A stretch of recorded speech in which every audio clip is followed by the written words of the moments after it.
Olá, bom dia. Sou Verusca Rocha, terapeuta hiddegardiana. Estou aproveitando que eu vou sair agora. Eu vou dar uma volta, tenho coisas para fazer. Eu estou aqui com a máscara. E nesse caminho que eu vou fazer, nós vamos encontrar algumas plantas de Santa Hildegarda. Isso porque Santa Hildegarda, embora ela tenha morado na Alemanha, ela está na Europa. E muitas das plantas que ela nos deixou no seu legado, elas fazem parte do cotidiano europeu. Então, nesse pequeno caminho que eu vou fazer, de sair para fazer algumas compras, fazer coisas do dia a dia, até dentro do próprio local onde eu moro, nós vamos encontrar algumas dessas plantas. Eu vou parar para mostrar um pouquinho para vocês e assim a gente vai fazer um passeio junto com Santa Hildegarda.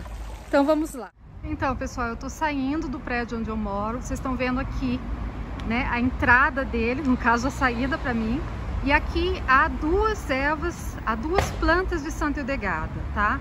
A primeira que eu vou estar mostrando para vocês é o cipestre, tá? Que é uma árvore, é uma planta muito comum no sul da França, principalmente nessa região que teve uma forte influência romana, porque os romanos achavam que essa árvore era sagrada e que ela ligava o céu e a terra. E o que é que Santa Hildegarda fala do cipreste, né? Fala dessa árvore, tá? Que eu tô mostrando aqui para vocês. Para Santa Hildegarda, o cipreste é quente, é uma planta quente, então nós temos a noção de frio e quente dentro da alimentação hiddegardiana. E ela é uma planta quente que representa o segredo de Deus, tá? Então as plantas e principalmente as árvores, elas têm representações todas ligadas sempre com Deus. No caso, o cipreste é o segredo de Deus. Essa planta, ela é muito utilizada, tá? Essa árvore aqui, vocês estão vendo, tá? Ela é muito utilizada para proteção e contra trabalhos de magia negra, isso desde a Idade Média. Vocês estão vendo a madeira dela aqui? Então, é muito comum de se encontrar aqui na Europa, e o meu é dessa maneira, terços feitos dessa madeira. O meu terço é feito da madeira desta árvore. É uma pena que eu não pensei em pegar para mostrar para vocês, tá bom? Por quê? Por essa conotação de proteção e pela conotação do segredo de Deus, porque há coisas que Deus revela para nós, para o nosso crescimento, que vem no momento da oração, que vem no momento que nós tiramos para encontrar-se com Ele. Então é por isso que o cipestre, ele tem essa simbologia muito forte dentro do conceito hildegardiano do quê? De uma planta que protege, tá? Em seguida nós temos aqui o alecrim. O alecrim, ele faz parte das ervas aromáticas. As ervas aromáticas para Santa Hildegarda eram consideradas ervas nobres e curativas. No caso, aqui na França, o que acontece? O francês utiliza muito dessas plantas para decoração. Então é muito comum você ver aqui cercas de alecrim. Você pode ver aqui, olha, que a entrada do prédio inteirinha é uma cerca de alecrim. Eles fazem a mesma coisa com o louro, cercas de louro, né? E aqui no sul da França, isso não é na França inteira, vocês vão ver muito também o cipreste sendo usado dessa forma. Vocês estão vendo que não é uma cerca, há casos que existem cercas de cipreste. E aqui, no caso, o alecrim, ele foi podado, né? Mas nós estamos no mês de maio, que é o mês na Europa, a primavera, que é onde as plantas têm mais viríditas, é a força maior das plantas. Vocês veem por quê? Olha só o cipestre como ele é verdinho, né? Hoje nós temos um pouco de sol, olha só como ele é verde. Olha como esse alecrim, ele está super verde. Então esse é o momento de plantar até essas plantas, né? No caso das ervas aromáticas, no jardim de Santa Hildegarda é recomendado plantar as ervas aromáticas, o alecrim, por exemplo, em meio de maio. Então a gente está bem no período justamente para receber toda essa força da terra, né? E Santa Hildegarda, ela também pede para, quando for a recolta dessas plantas, no caso das plantas aromáticas, a plantação delas deve ser feita na lua crescente, jamais na lua minguante, e a recolha, né, desculpa a palavra, a recolta dessas plantas devem ser feitas antes que elas deem flores, tá? Então, antes que o alecrim dê flor, é o momento de se colher para utilizar. E por quê? Porque antes da planta dar flor, no caso das ervas aromáticas, é o momento que elas têm mais força. Quando a planta dá flor, ela vai ter que dividir, né, a força curativa dela com as plantas. Nesse momento, o que acontece é uma divisão. Você não vai aproveitar toda a força das plantas, tá? Então aqui fica para vocês essas duas plantinhas.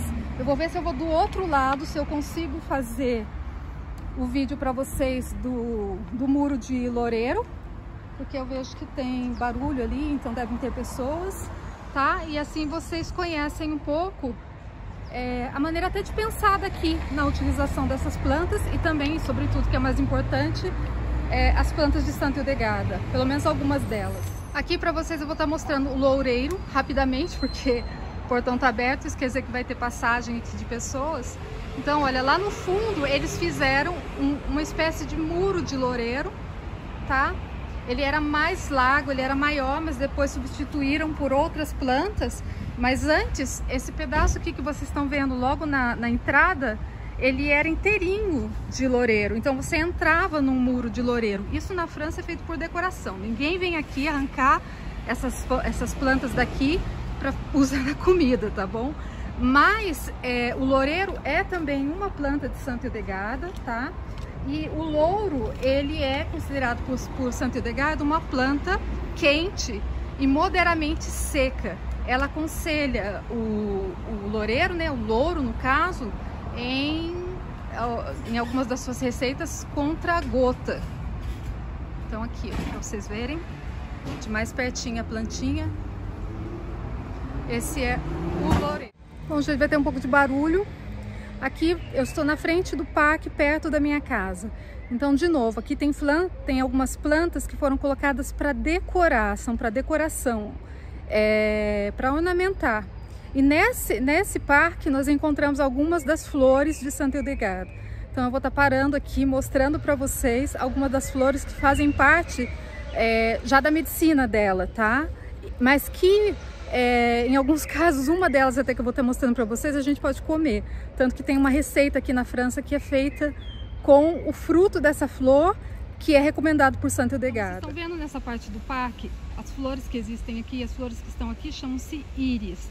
O íris é uma das flores recomendadas por Santa Hildegada, muito conhecida na farmacopeia, né, na medicina, né, na fitoterapia na Europa. Principalmente a raiz do íris que é utilizada, embora Santa Hildegada também deixe escritos falando das suas pétalas. No caso da raiz, ela é muito utilizada aqui para produtos digestivos. E o que é que Santa Hildegada fala dessa planta? Tá? Santa Hildegada diz que o íris é quente e seco e toda a sua força reside na raiz, tá? E aqui vocês têm as folhas. Santa Hildegada também fala das folhas. Ela explica que existe muita força na folha do íris. A gente entende bem quando nós conhecemos o princípio de Viríditas de Santa Hildegada, né? Que ela fala de toda a força que é representada no verde. Então, vocês olhando bem aqui, vocês veem como a folhagem do íris é realmente de uma exuberância, né? De um verde muito exuberante. E aqui é super legal essa praça que eu tô, porque aqui tem tudo quanto é tipo de íris. Então, Santa Hildegada, ela recomenda utilizar o íris, a raiz, tá? O rizoma do íris também existe nas receitas de Santa Hildegada, que são misturadas, né? A raiz ela vira um pó e esse pó você utiliza em algumas receitas. E também ela ensina a fazer uma espécie de unguento, tá? Com o orvalho do íris, com o suco do íris, que é utilizado depois sobre os olhos para reforçar a vista. Então aqui vocês têm os íris que são os meus preferidos, que são esses íris brancos e violetas. E aqui nós temos um outro tipo bem diferente, olha. Esse amarelinho, bem mais discreto. Aqui, igualmente belo. Acho que dá aqui para ver um pouco mais, olha ali, ó. Ali embaixo vocês veem um pouco mais o verde da planta e a raiz, dá para aparecer um pouquinho. Eu vou tentar aqui ampliar para vocês verem bem a raiz que é utilizada, tá? Na alimentação e medicina de Santa Hildegada. Quer dizer, na alimentação menos, né? Porque realmente, desculpa, eu não conheço receita onde o íris seja uma planta comestível. Mas receitas onde o íris é utilizado, sim. Então vou deixar vocês aqui mais um pouquinho com essas flores que eu acho assim lindas e que são o símbolo, né, do emblema francês da realeza. É daqui que vem a flor de lis, né? A flor de lis vem do íris.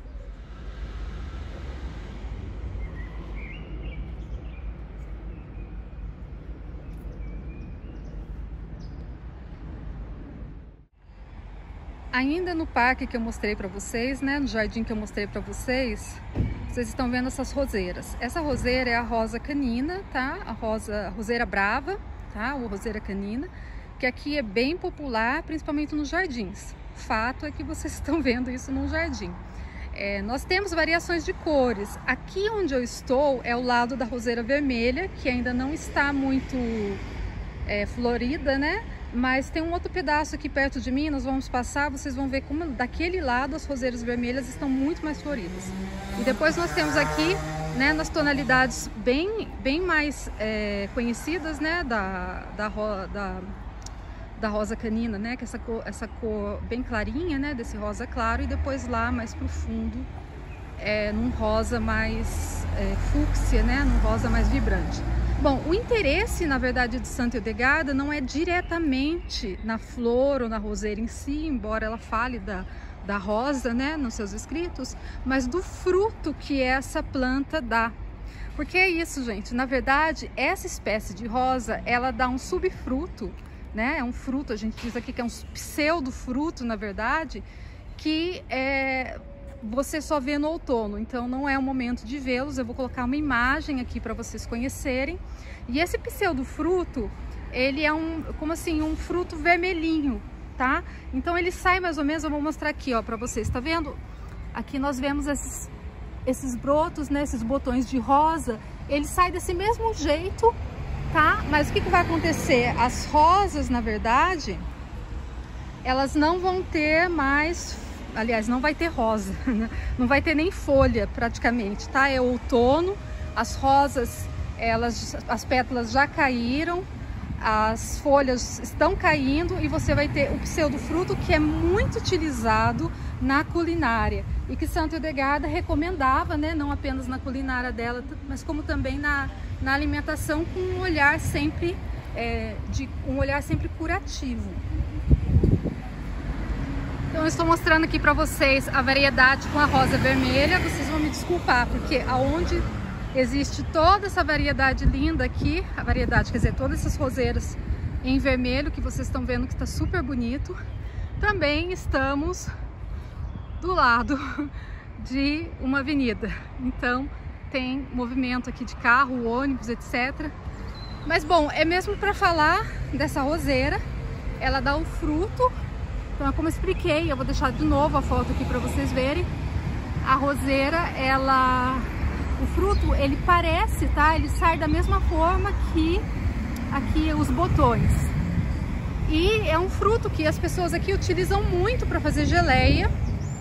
Inclusive há um convento aqui que faz uma geleia deliciosa dessa planta que nós vamos estar chamando ela de églantier em francês. Então, quem quiser um dia procurar aqui na França, geleia de églantier, ela vem dessas rosas, sabendo que aqui também existe uma tradição de geleia de rosas, só para vocês saberem. E ela é muito rica, esse pseudofruto, ele é muito rico em vitamina C, vitamina P, e faz parte, né, da alimentação europeia. Então, antes de terminar esse vídeo, eu vou estar mostrando um pouquinho mais para vocês. Quando eu passo aqui no outono, vocês veem todas essas rosas, elas não estão mais aqui. Não existem mais as rosas e nem as folhas. Mas o fruto é cheinho. Só que, bom, isso aqui é um jardim, as pessoas não vão vir aqui colher o pseudofruto do églantier, né, o pseudofruto dessas rosas, para estar fazendo, né, a geleia delas. Elas compram isso no mercado, ou muitas pessoas às vezes já têm na própria casa, esperam o outono para estar fazendo, né, essa geleia. E alguns outros algumas outras receitas, né, comuns daqui.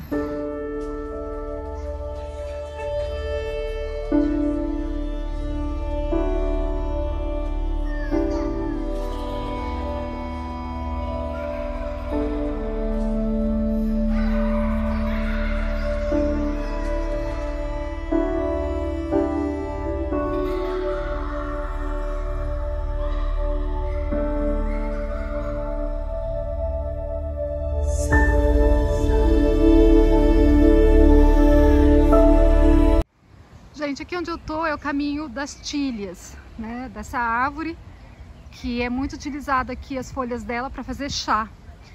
Mas não é dela que eu vou falar, eu vou mostrar isso aqui para vocês.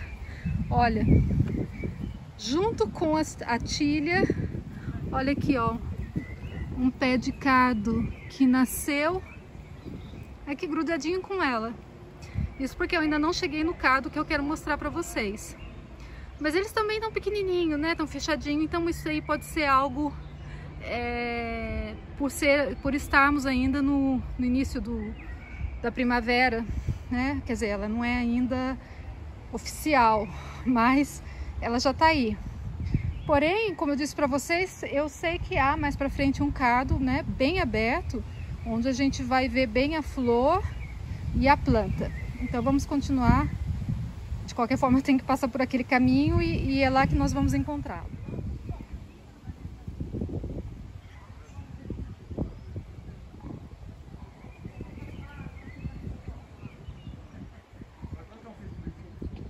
Olha aqui para vocês, eu tenho que mostrar o cardo. Então, eu tô num pedaço ainda perto do centro da cidade. E vocês podem ver aqui a planta, tá? Que cresce feito mato. E ela pica, tá? Para você tirar esse cardo, para poder utilizá-lo, tem que ter muita atenção como você vai cortar a planta, tá certo? Ela ainda está com os botões meio fechados, o que é uma pena, porque eu particularmente acho que ela é maravilhosa quando está aberta. E ela é uma das plantas aconselhadas, né, por Santa Hildegarda, que a recomenda para problemas digestivos, como também é comum, tá, dentro da utilização das plantas, né? Na Europa, o cardo é conhecido por isso. Inclusive, você acha ele facilmente também nas farmácias, em forma de preparações, pó, né? E também nos herboristas. Então, é uma planta que aqui ela é conhecida como Charbon Marie, né? O nome dela em francês, e é extremamente utilizada. E atrás desse cardo, vou me meter aqui um pouquinho mais à esquerda, vocês vão ver, ali, olha, é uma figueira. E Santa Hildegarda, ela fala sobre a figueira, né? Essa figueira, ela cresce todos os anos, para que depois ela fique menorzinha quando as estações de outono e inverno chegam. A gente está aqui chegando na primavera, como eu falei, então as plantas estão no esplendor dela. Essa figueira está no esplendor dela, inclusive em termos de verde. Olhem bem como o verde dela é deslumbrante. Mas lá pra frente eu tenho uma outra figueira para estar mostrando para vocês, que está muito mais próxima, não vou precisar dessa volta para chegar até ela, e a gente vai poder estar olhando ela de mais perto. Então, finalmente nos caminhamos, chegamos na figueira que eu queria mostrar, que está bem atrás aqui de mim e que já está com frutos. Mas também não pense que o pessoal pula cerca aqui para ir pegar os frutos da figueira que está ali, está bem carregada, vai ficar ainda mais. As pessoas aqui não fazem isso, eles provavelmente vão ficar só para os animais, vão cair, vão voltar para a terra, porque a época de frutos aqui, né, a época do figo, as pessoas vão ao mercado, quem tem em casa pega da própria árvore, mas essa figueira provavelmente ela vai ficar carregada até o final da estação dos figos. Então vocês estão vendo a figueira, eu vou me aproximar. A mesma coisa que eu falei sobre a viríditas, sobre a força vital das plantas, que ela está no ápice dela aqui, tá? E no caso, essa figueira ela já deu figos e eles estão relativamente alguns bem assim avançado o processo de amadurecimento deles, e outros não, outros menos, né? A gente vê, vou procurar aqui, ali ó, um figo verde. Espero que vocês estejam bem, vendo bem. Em seguida você já vem uns aqui mais amadurecidos. E o que Santa Edegada fala sobre a figueira, sobre o figo, tá? Então, para começar, esse é um alimento que Santa Edegada ela recomenda pontualmente, ou seja, você não vai comer figo todos os dias. Para quem gosta de figo, na alimentação edegardiana isso é um problema, tá? E o que Santa Edegada diz, né, sobre elas? Primeiro que ela fala que a figueira ela é representativa do temor a Deus, né? Então, ela é uma planta que ela passa essa força, tá? Ela tem essa ligação com o temor de Deus. Em seguida, ela é uma planta quente. O figo é uma planta quente.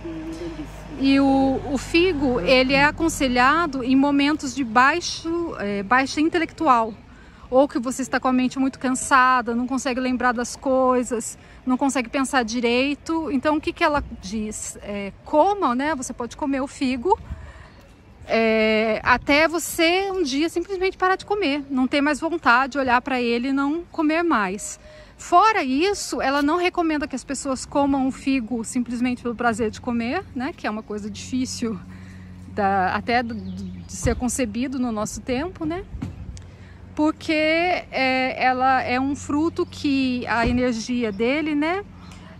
Trabalha os humores com proximidade ao orgulho. Então as pessoas que são orgulhosas, isso é uma característica até do ego humano, né? Então é por isso que o figo é um alimento a ser evitado constantemente.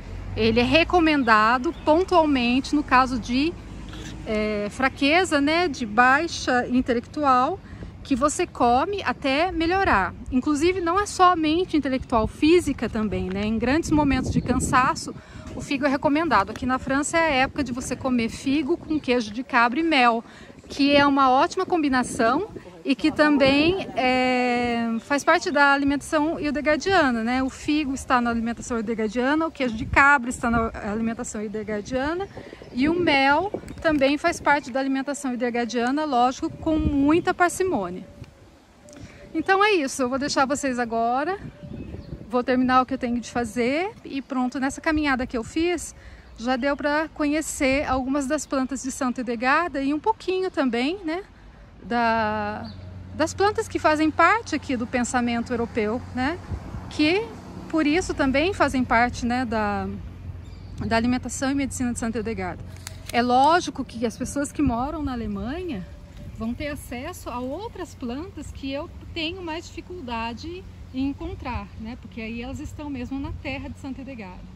Mas eu tenho certeza que com esse vídeo as pessoas podem, né, vocês devem ter tido contato e terem tido o prazer de ver que algumas coisas estão acessíveis, né, perto de vocês e aproveitar aqui um momento de passeio comigo. Um abraço para todos vocês.